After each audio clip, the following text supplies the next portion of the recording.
Esta es tierra de machos.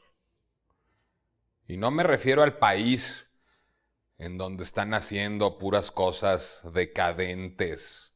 Ahí, gentuza, que ni siquiera está bien definida. Me refiero a esta tierra que es Letrero, una tierra de hombres bragados, que hablamos de cosas de hombres, como la literatura. Luego vienen ahí unas viejas argüenderas a andar diciendo que ellas pueden escribir. Luego hasta escriben libros que se llaman Mujer que sabe latín.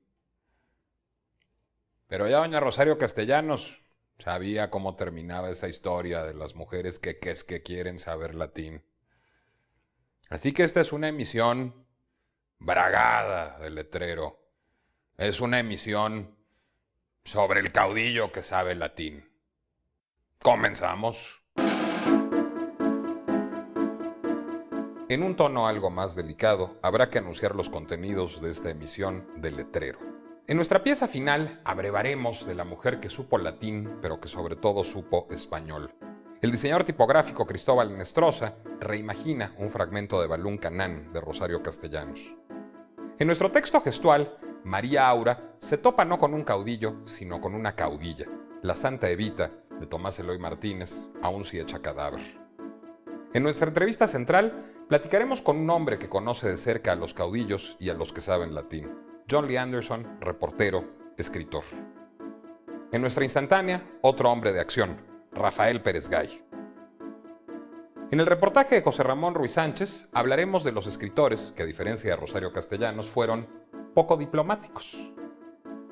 En el de Diego Rabasa, abordaremos a un hombre que si algo supo fue latín, Cicerón. Y, finalmente, nuestra jefa de información, Tania Huntington, habla, faltaba más, del águila y la serpiente. Esto es Letrero. Comenzamos.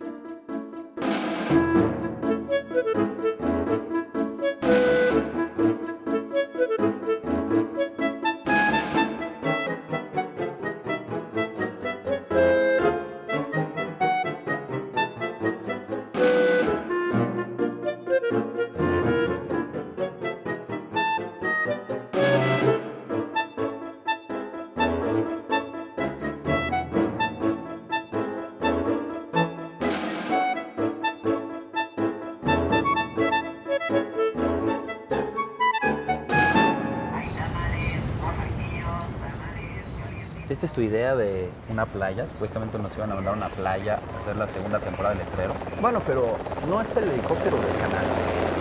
Es el de la Secretaría de Seguridad Pública que está vigilando. Pues bueno, a darle, ni modo, ¿no? Pues ya que, Pues bueno. cuando menos esperemos que sean de hoy. Pues que tenemos que empezar con lo de Tania, ¿no? Pues mira, yo arrancaría con algo sobre el águila y la serpiente, que es algo que ella pues maneja muy bien, ¿no? Creo que ya lo había hecho, ¿eh? Pero no salió, ¿no? Vamos al archivo a ver. 100 años después de la Revolución Mexicana, aquel proceso histórico parteaguas que marcó el nacimiento del México moderno, se sigue cuestionando su éxito como motor de cambio social. En ese sentido, la así llamada novela de la Revolución Mexicana nos ha servido siempre como una especie de catalejo literario para poder evaluarla. Por otro lado, este género sui generis representa una especie de rito de pasaje para los autores mexicanos. Además de todos aquellos que aparecen en la famosa antología de Carballo, los que lo han alimentado a lo largo del siglo incluyen, sin limitarse a, Juan Rulfo, Carlos Fuentes, Elena Poniatowska, Elena Garro, Jorge Ibargüengoitia, Ángeles Mastretta, Ignacio Solares y Laura Esquivel.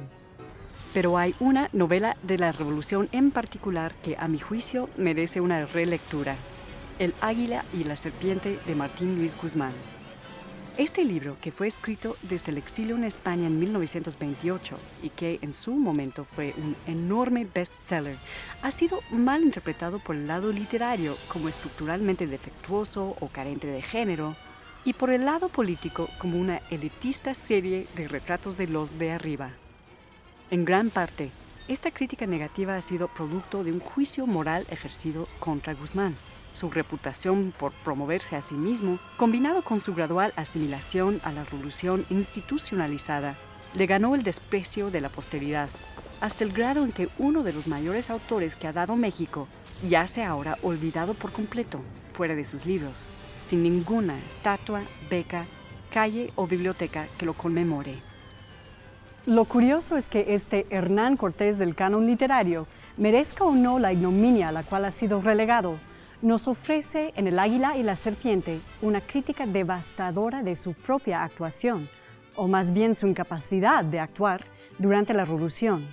Es curioso que la crítica, tan presta a ensañarse con Guzmán el hombre, no se haya fijado en Guzmán el personaje, quien nos relata sin tapujos su propia incapacidad de llevar a cabo exitosamente ninguna de sus encomiendas revolucionarias. Se describe más como un bufón que como un coronel, incluso cuando logra desarmar momentáneamente al mismísimo Francisco Villa. Ya sea un intento de espionaje que termina siendo una comedia de errores, o su incapacidad trágica de impedir la ejecución sumaria de unos presos, lo que relata Guzmán es una serie de fracasos cometidos por él mismo y como extrapolación por la clase criolla. Después de describir la entrada de los zapatistas al Palacio Nacional, reflexiona. Pero entonces, una duda tremenda me asaltó. ¿Y nosotros? ¿Qué impresión produciría en quien lo viera en ese mismo momento el pequeño grupo que detrás de Eufemio formábamos nosotros? Eulalio, Robles y yo. Eulalio y Robles con sus sombreros tejanos, sus caras intensas y su inconfundible aspecto de hombres incultos. Yo, con el eterno aire de los civiles que a la hora de la violencia se meten en México a políticos, instrumentos adscritos, con ínfulas de asesores intelectuales, a caudillos venturosos en el mejor de los casos o a criminales disfrazados de gobernantes en el peor. A un siglo de distancia de la Revolución de 1910, tal vez es esta mea culpa que nos ofrece Guzmán a nombre de la clase política mexicana la que más vale la pena volver a leer.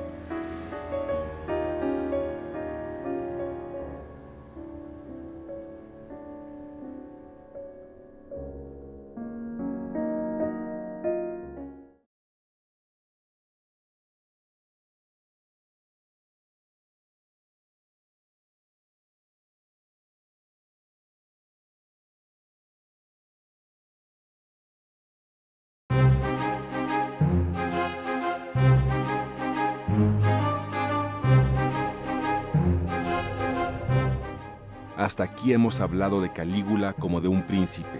Réstanos referirnos a él como a un monstruo.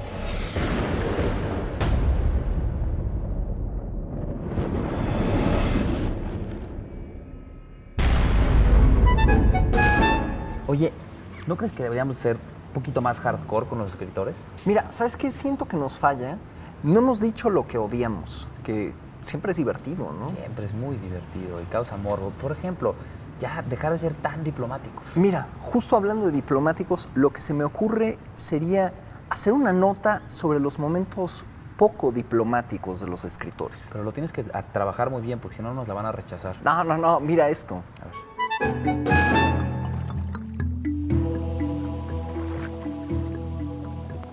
Se ha comentado mucho de los escritores que se amparan en una carrera diplomática como medio de vida, lo que además les permite ser otros. Al vivir en el extranjero, más si es en otra lengua, las certezas se agrietan y producen una novedad en sus obras que acaso hubiera sido imposible en otras circunstancias. Pienso en Pablo Neruda, que comienza residencia en la tierra en Birmania, o en Octavio Paz, viviendo en la India, lo que lo llevará a escribir obras tan extraordinarias como Salamandra, Ladera Este, Blanco y más tarde El Monogramático. Pienso en José Gorostiza, que comienza a escribir Muerte sin fin en Londres, o en Sergio Pitol, cuya obra lleva la impronta de sus largas estancias en Praga, Barcelona, Londres, Venecia y sobre todo Varsovia. Sin embargo, el sustantivo diplomático puede convertirse en adjetivo. Se puede decir, por ejemplo, Diego es muy diplomático o Joserra no suele ser diplomático. En este sentido, es que quiero pensar al escritor poco diplomático, que no se oculta tras de lo que escribe, sino por el contrario usa la letra como vehículo para la verdad. una verdad que no es agradable. Quiero hablar de cierto Borges. Si uno lee sus ensayos, incluso los de juventud, podrá parecer extraño que lo elija él, precisamente, y no a críticos aparentemente más ácidos. Sin embargo, si nos atrevemos a bucear las casi 2000 páginas del Borges de Bioy, esa compilación de las entradas de sus diarios donde aparece Jorge Luis Borges, entonces se revela otra persona, el lector exigentísimo que dice cosas como ¿qué se puede esperar de un país en que Herrera y Reisig es un clásico? O bien, que a Gracián habría que leerlo en alemán, siempre será un poco mejor. Por de pronto, se verán sus ideas, por débiles que sean, y no los efectos. Desde luego, no es que ese Borges de todos los días se limita al ámbito de la lengua española, sino incluso a los escritores que normalmente se consideran consagrados. Por ejemplo, de Valery opina que es más reseco que un ladrillo. Es un hombre muy inteligente sin ningún don para la literatura. De Goethe y Eckermann opina que son dos señores muy cultos a los que no se les ocurre nada. ¿Y qué decir de cómo les va a sus contemporáneos o a los autores más jóvenes que él? Un botón. De Buteau y compañía afirma, la literatura no sirve para eso.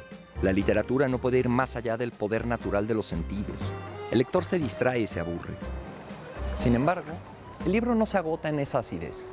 Junto a la enorme exigencia de Borges, también está su permanente capacidad de encontrar literatura en un chiste, en un tango, en la poesía popular, en una charla. Junto a su filo también está su inmensa verdad. Híjole, este tendedero, ¿sabes qué me recuerda? Los trapitos al sol. ¿Cuál fue el que más odiaste de los programas? No, pues el que no se hizo. ¿Te acuerdas en el que te iban a disfrazar de angelito? Pero pues no querían ni que me pusiera ropa interior, estaba horrible. Pero lo que estuvieron bien fueron las piezas finales, ¿no? Sí, eso me gusta muchísimo. ¿Sabes qué me hubiera gustado? Cristóbal Enestrosa. ¿Con qué lo hubieras empatado? Yo creo que con Balún Canán. Rosario Castellanos. Me llamo Cristóbal Enestrosa y soy diseñador gráfico y tipográfico. Pues me mandaron un correo electrónico con un texto de Rosario Castellanos, las últimas líneas de Balún Canán, y me pidieron que hiciera una reinterpretación de esas líneas. En realidad, después de leerlo, más bien me dieron ganas de leer la novela entera, como para enterarme el contexto de qué se trataba bien a bien, porque la primera impresión que me daba era un poema como de amor. Y lo siguiente que vi fue, una vez leída la novela, que en realidad era una niña de 7 años que escribía, añoraba a su hermano, un año menor, de nombre Mario. Entonces ya con esa mayor información ya pude trabajar mucho más a gusto, sintiéndome seguro acerca de que estaba interpretando correctamente el texto, digamos. Lo que pretendo hacer es una letra que pueda componer estas líneas y que evoque de alguna manera a Rosario Castellanos y a lo que dice el texto en sí también. Yo hice la tipografía oficial del Fondo de Cultura Económica hace un par de años y de hecho creo que puede servir eso como base para este nuevo diseño que vamos a hacer. Es una niña de 7 años que está escribiendo. Entonces, a lo mejor que la forma esté un poco más descuidada, digamos, ¿no? Eso se me ocurre. Hacer una tipografía un poco ruda, ¿no? En realidad esto es solo para darme una idea de por dónde va a ser la cosa. Dentro de la diversidad hay siempre espacio para el reconocimiento de los signos, ¿no? Importante es qué relación tienen, por ejemplo, las curvas con las curvas, ¿no? Las rectas con las curvas también. Ajá. Cómo se relacionan esta parte, digamos que es más delgada, con esta otra parte. A lo mejor esto está un poquito delgado para lo que quiero hacer. También para conseguir mayor textura, no estoy dibujando en un papel enteramente liso, como sería un papel bond, sino por el contrario, estoy trabajando en un papel que tiene una cierta textura. También eso hace que la porosidad se perciba.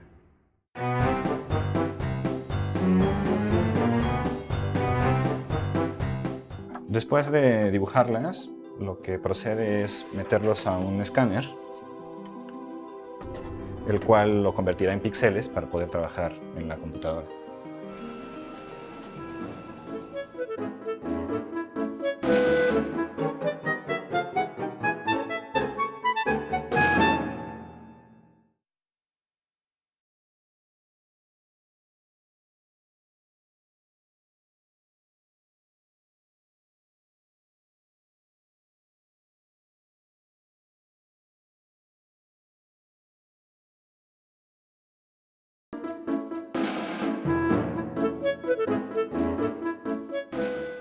¿Sabes además qué es lo bueno de vacacionar en la azotea?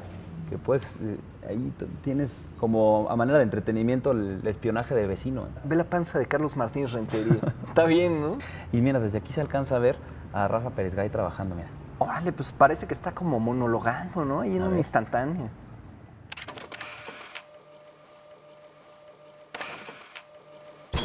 Me llamo Rafael Pérez Gay. Soy escritor. Bueno, es una vocación que, como pasa en muchos casos, viene más que de la realidad de los libros. Cuando uno lee muchos libros, al final tiene la necesidad de expresarse y de expresarse a través de la escritura. Yo escribo para que me lean y me gustaría que me leyeran. Siempre estoy, cuando me hacen una pregunta similar a esta, siempre estoy recordando lo que decía James Joyce. James Joyce decía, bueno, yo me siento de un lado de la mesa, del otro lado está un señor que se llama James Joyce y entonces yo le escribo cartas.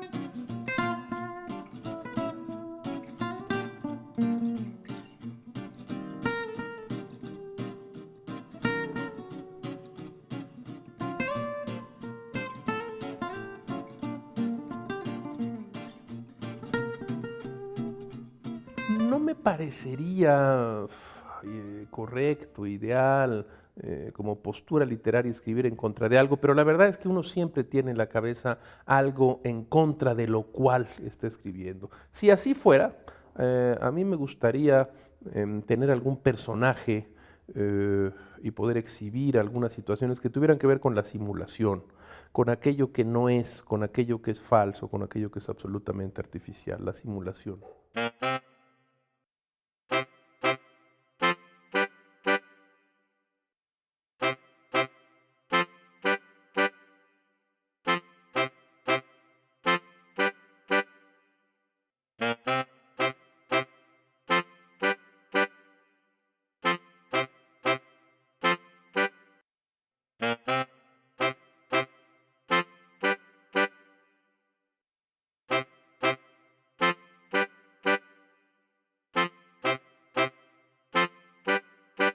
No se puede escribir sin imaginación, pero no se puede escribir solo con la imaginación. En este sentido, la experiencia acumulada, trastornada o trastocada a través de la memoria es muy importante.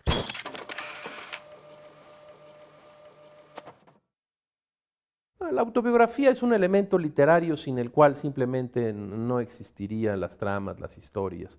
Recuerdo a un buen escritor israelí que a mí me gusta, que es Amos Oz, que decía que si le pidieran una biografía de Santa Teresa, sin duda su libro sería autobiográfico. La autobiografía tiene que ver con qué, con la fuerza, con la templanza, con la respiración, todo eso que pone uno cuando está escribiendo una página, cualquiera que ésta sea.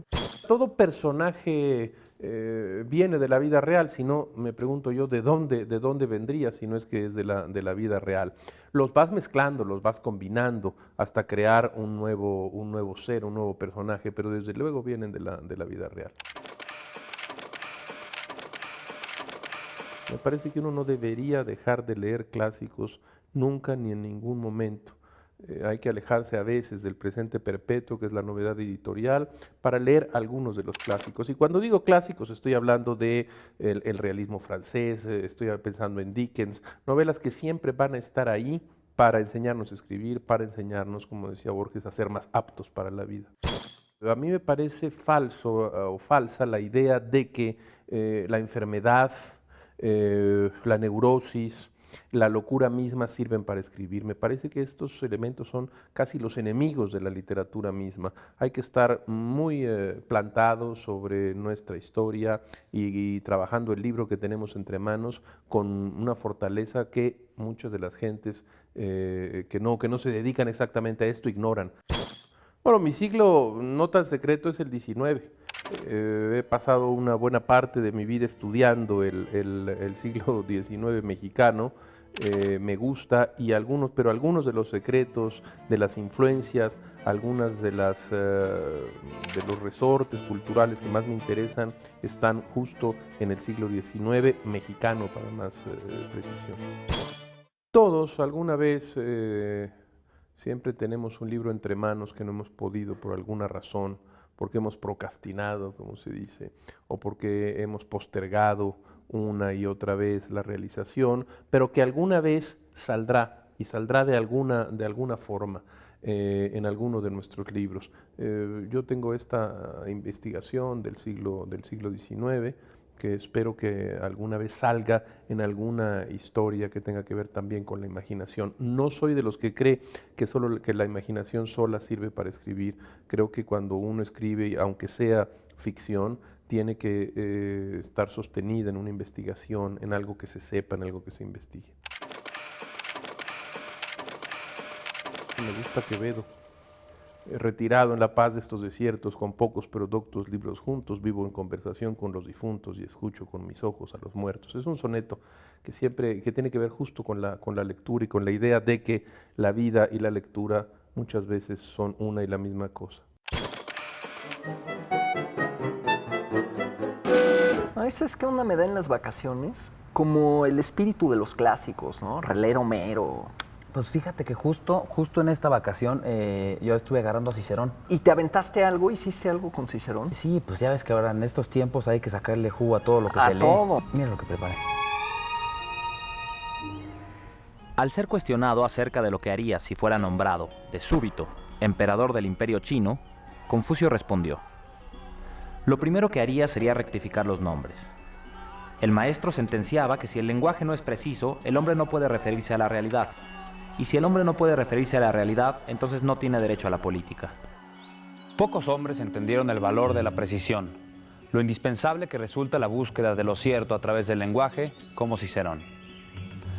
¿Acaso el manto de contradicciones y dudas que envolvieron la carrera de este político romano demuestra tan solo que fue un hombre observado en todo momento? Y así como no podemos bañarnos 2 veces en el mismo río, difícilmente podemos ser exactamente la misma persona en 2 instantes diferentes. Sus claroscuros responden a la incesante inquietud con la que buscó equilibrar lo pragmático con lo duradero.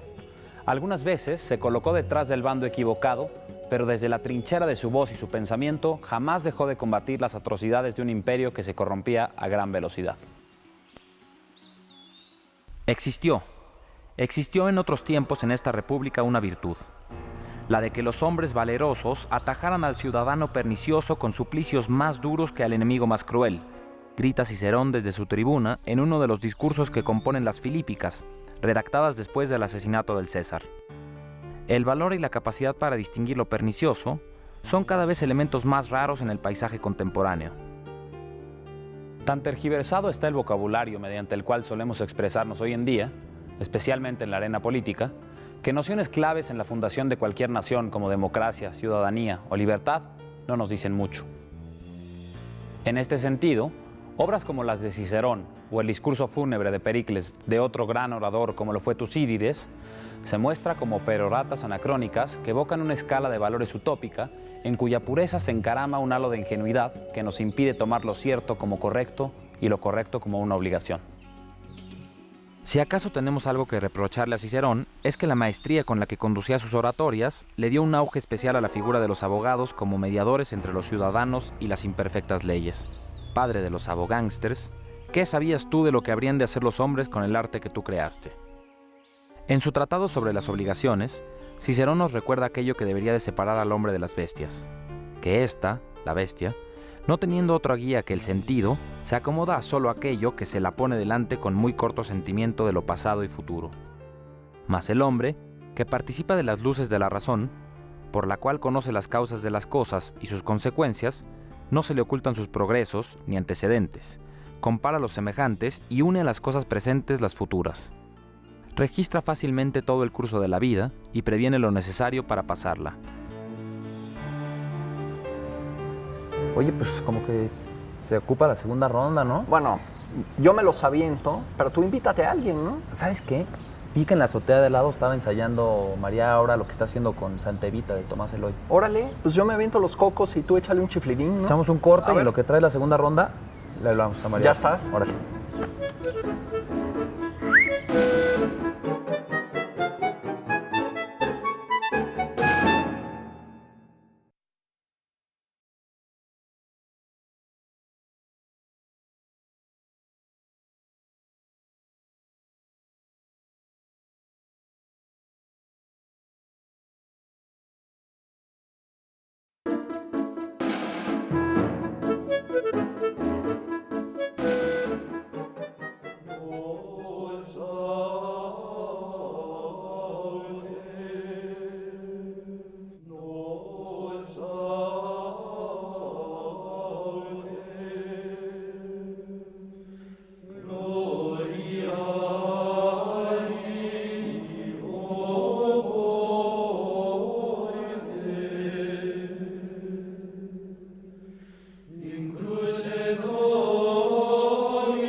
Para ser reportero, para irse a cubrir las guerras y las guerrillas y las dictaduras, se necesitan arrestos.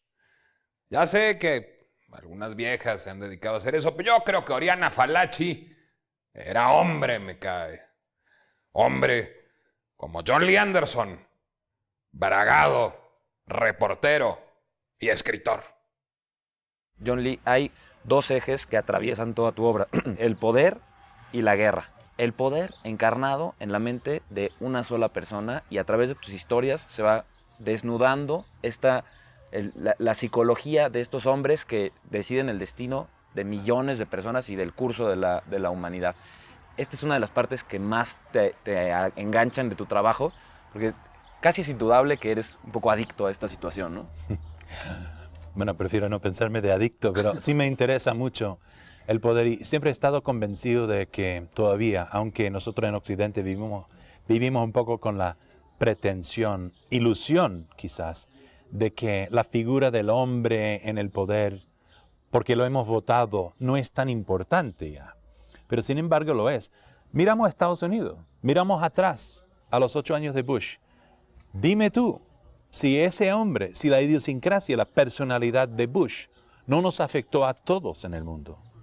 Por más que tenía supuestas muros de contención por un Senado, un congresista, un partido democrático, todo el Estado de Derecho que tiene Estados Unidos y la prensa libre. Y sin embargo, Bush, por su carácter, afectó a todo el mundo. Era un hombre guerrerista, era un hombre huraño. Era un hombre que no le importaba lo que pensaban los demás. Era un hombre que no le gustaba la literatura. Y eso era obvio a todo el resto del mundo, que eso también era parte de Estados Unidos. Claro, y miramos a Irak. Yo visité al Irak de Saddam Hussein en el año 2000. Había sido el presidente virtual, clandestino, en su propio país desde hacía 10 años. Había construido un centenar de castillos en el país y iba debajo tierra aparentemente de uno al otro. Nadie lo había visto. Apareció 2 veces en una década ante sus propios conciudadanos. Y él tenía ese país en la mano hasta tal punto que nadie ni decía su nombre. Porque si mirabas a los decretos leyes emitidos por él, había uno reciente en que decía que amputación de la lengua por vilipendiar al presidente o sus familiares. Era un decreto ley en el año 2000. Justo antes de lo otro, el único imagen gráfico en público que veías en todo Irak era la imagen de él. Es curioso, el presidente invisible, no mencionado. Sin embargo, era el único imagen gráfico en el país. Mira, es anecdótico, pero real. El hombre tuvo en vilo a todos sus conciudadanos. Nadie pudo impedir que su idiosincrasia, su personalidad tomara este rumbo mañana o el otro. No hubo ningún muro de contención. Y el hombre al final estaba tan aislado que no supo que era la decisión correcta o no. Entonces, todavía estamos en momentos en que la personalidad de una persona implica, incide y afecta las vidas de millones de personas. No hay que desconocerlo y hay que estar siempre al tanto, porque no sabemos necesariamente lo que está dentro de esa persona. Y ahí es donde se vuelve central la figura del tipo de periodismo que tú haces. Ahora, ¿cómo es el momento de traslapar estas vivencias que son, digamos, como el backstage del mundo a algo que la gente va a leer y que quizá no tiene todo el contexto que tú tienes? Mira, yo creo que mi comprensión de cómo funciona la mente del guerrero o del que utiliza el poder violento para mediar ante el mundo, eso es lo que yo conozco, lo conozco bien. Lo utilizo como una abrepuertas. Yo entiendo el poder y la violencia de una forma, lo comprendo como un arma política y como un instinto en el hombre. O sea, lo poseo también, pero lo controlo. Entonces, es casi como andar entre seres afines, ¿no? Y eso me ayuda en entrar y poder hablar con ellos. Ahora, pero yo estoy muy consciente que estoy del otro lado. Es un poco esquizofrénico. Pero mi deber es ante el público. Yo soy del pueblo, no soy del poder. Y entonces comprendo cómo funciona y lo tengo en mí, pero lo tengo controlado. Espero tenerlo controlado.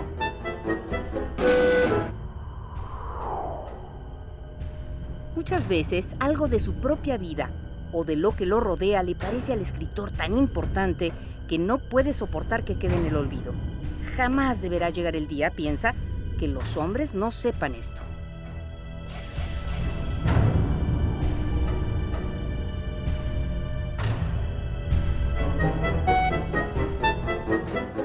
Después de los escaneos y de varios retoques, ahora ya podemos trabajar con estas letras ya directamente en el programa para hacer tipografía.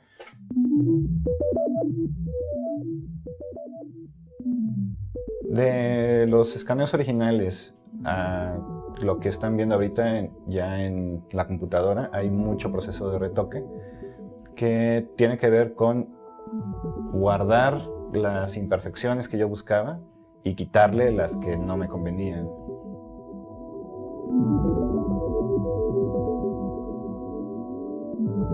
Esto sí ya es la letra final, digamos, bueno, o cerca del final. Y con esta, de hecho, ya puedes teclear.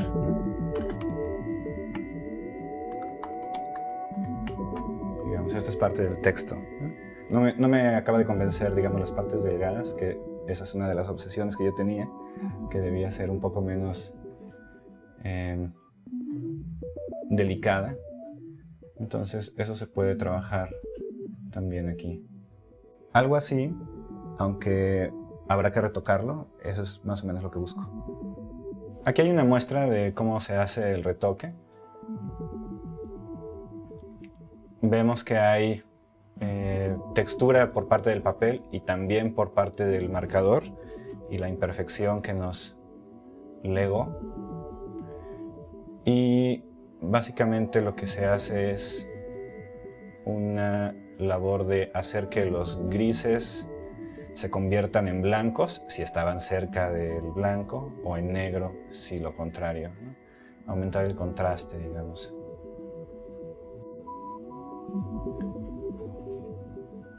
Posteriormente ya solo se retocan las partes que no nos convinieron. Creo que ahí estamos. Ok. Ese es del retoque. Podemos ver ahora que ya se puede trabajar con esta fuente en la computadora sin ningún problema. Ya se puede teclear con ella. Y esto mismo que estoy haciendo yo también va a poder hacerlo el público del programa, porque va a estar esta fuente disponible en mi sitio para descarga gratuita. Solamente hay que leer como las instrucciones de uso y la licencia para que sepan qué se puede hacer y qué no se puede hacer con ella.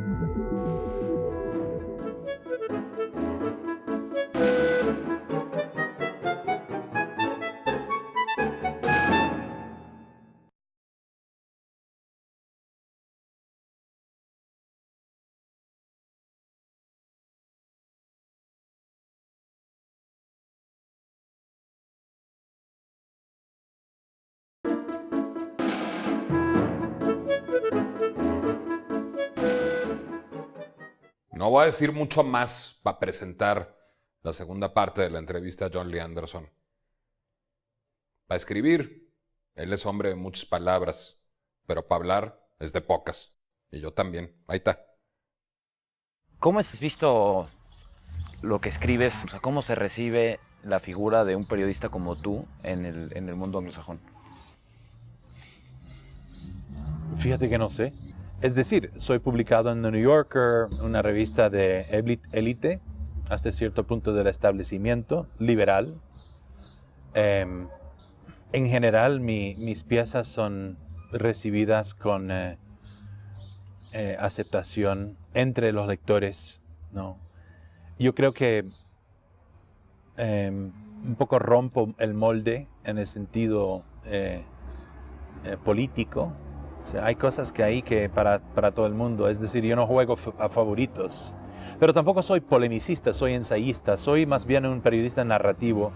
Yo no he sentido muy cómodo en un papel de instapundit, ¿no? Que hacen tantos hoy en día en aparecer siempre en CNN opinando. Intento no hacerlo. No me siento experto de nada. Soy un observador.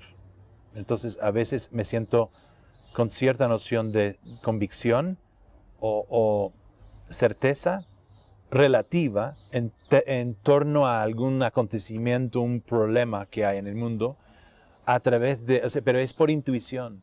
Pero está esta polémica muy alrededor de la figura de Kapuscinski, que quizá en lengua castellana la comparación entre John Lee Anderson y Kapuscinski tiene mucho que ver con que comparten el mismo editor. Y entonces esta figura de Kapuscinski, de que de la parte ficticia de sus textos y de la figura narrativa y de la literatura, u otros periodistas como Norman Mailer o Hunter S. Thompson o Tom Wolfe, que se metían a las historias como personajes centrales, y la tuya que parece ser como lo más apegado a la verdad posible. Sí. Yo quiero que la gente realmente crea en lo que yo escribo. Yo quiero que ellos entiendan que eso es el resultado de un esfuerzo honesto mío para ello, para nosotros. Es decir, en el caso de un perfil de un poderoso, por ejemplo, o una crónica de guerra, yo quiero que ellos lo ven tal cual.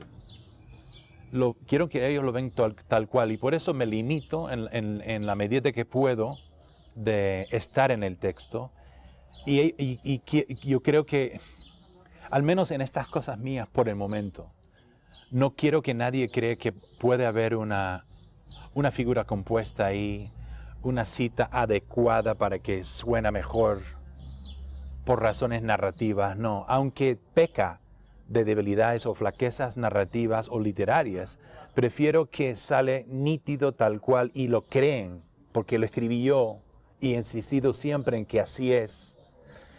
Porque creo que es importante que entiendan que hay algunas cosas que son verdades absolutas y que hay una línea divisoria entre el bien y el mal que existe y no es regateable, ¿no? Y cosas ocurren que no los puedes adornar luego. Y yo quiero que la gente no sean apáticos y que se sienten una carga emotiva o intelectual o adquieren convicciones a través de lo que puedo traerlos de una escena de alguna parte. De pronto lo ven con realidad y pueden tomar adquieren facultades de juicio a través de estos relatos. Ojalá, ¿no? Y que los creen de verdad y que crean convicciones, que no es solo un cuento bonito. Ay, qué lindo. Ay, y Anderson, y la forma en que hizo esto con tal personaje, qué lindo era. Se queda en el vericueto literario, ¿para qué?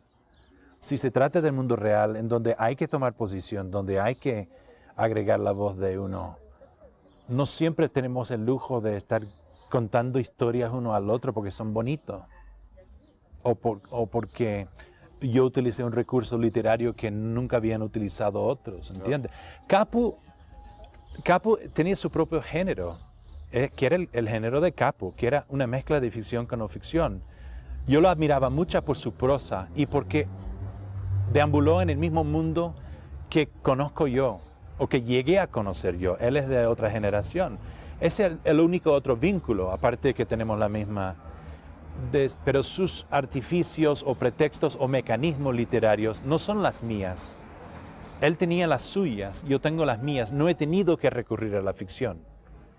Él hizo su propia cosa y no hay que quitarle sus méritos. Claro, no. Ni me siento...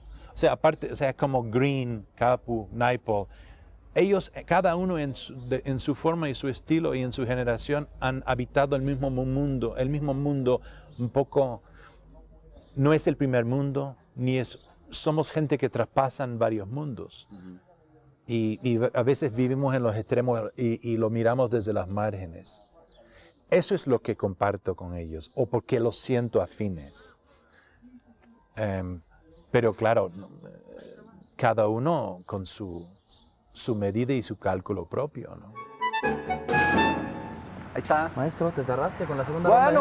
Bueno, ¿cuánta ginebra crees que le cabe a estos? O sea... Bueno, pero la verdad te lo agradezco porque estaba leyendo un libro increíble. ¿Qué estabas leyendo? Pues mira, estaba leyendo un libro que acaba de llegar a México, que es de Lou Reed, se llama El Cuervo. ¿Tú eres fan de Lou Reed? Velvet Underground. Velvet Underground. Que era, de verdad, a mí me parece uno de los grandes genios del siglo pasado, porque el tiempo le fue dando la razón a las intuiciones musicales de Lou Reed en los años 70, todo el movimiento punk recupera buena parte de lo que estaba ya haciendo Lou Reed con Velvet Underground, pero además cuando se daba sus sabáticos de la música, era un pintor talentoso y tenía una relación estrechísima con la literatura y sobre todo era un gran admirador y amante de Edgar Allan Poe.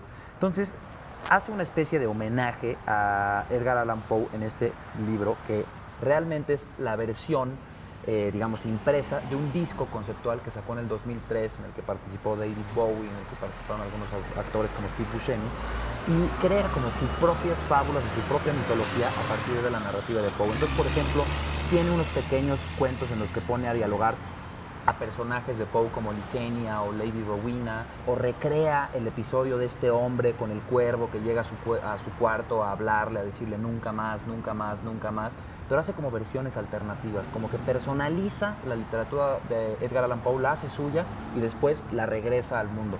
Además, está acompañada de ilustraciones de Lorenzo Mattotti, que es un dibujante italiano que ya ha hecho otras adaptaciones como de Dr. Jekyll and Mr. Hyde, por ejemplo, y de verdad es un volumen impresionante. O sea, para fanáticos de Lou Reed o de Edgar Allan Poe es una cosa que no puede faltar en los anaqueles. Mira, pues justamente lo que yo estoy leyendo es también el libro de un relector, ¿no? Jorge Aguilar Mora, en esta obra maestra, que es Una muerte sencilla, justa, eterna, lo que hace es acercarse de nuevo, de manera muy personal, muy inteligente y muy apasionada, a la literatura que se ha llamado la épica menor en la Revolución, literatura como Nelly Campobello, como Rafael F. Muñoz, y es un libro precioso porque cuenta tanto su llegada, por ejemplo, a Francia en el 68, huyendo de la represión, su llegada a casa de Roland Barthes, que lo admite en el seminario, y su uso, por ejemplo, en Washington, D.C., de las colecciones impresionantes del Archivo Nacional, donde encuentra, por ejemplo, un complot comunista, encuentra documentos invaluables que va incorporando estos ensayos muy personales. Entonces habla desde personajes absolutamente desconocidos de la Revolución, habla de sí mismo, habla de invenciones que determinan el curso de batallas. Entonces nos da una posibilidad de meternos a la Revolución de otro modo. Después de todas las obviedades del Bicentenario y demás, este libro lo rescato como el gran libro de ensayos sobre la Revolución Mexicana. ¿Y cómo hacen falta esas miradas adyacentes y que ven como visiones originales, ¿no? Así es. Oye, y hablando de relecturas, ¿te acuerdas tu idea de juntar a Rosario Castellanos, la obra de Rosario Castellanos, con el tipógrafo Cristóbal Enestrosa? ¿Qué pasó? ¿Se hizo? Terminó. Vamos a ver. Vamos a ver la última y nos vamos, ¿no? ¿Eso? ¿La tercera? Uno de los resultados finales es la tipografía, pero también quería demostrar que se puede utilizar ya sin ningún problema. Entonces hice esta pequeña composición con el texto que me mandaron originalmente y proceder a imprimirlo para que lo vean en vivo y en blanco y negro.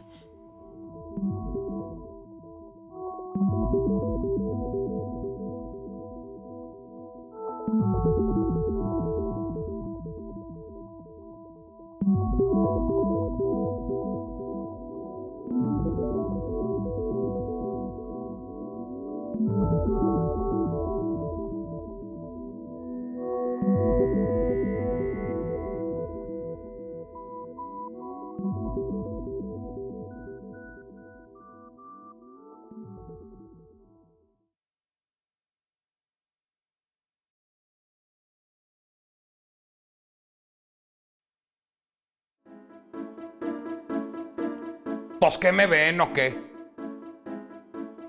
¿Qué tengo monos en la cara o qué? ¿Qué es ese ruido? Suena un ruidillo ahí.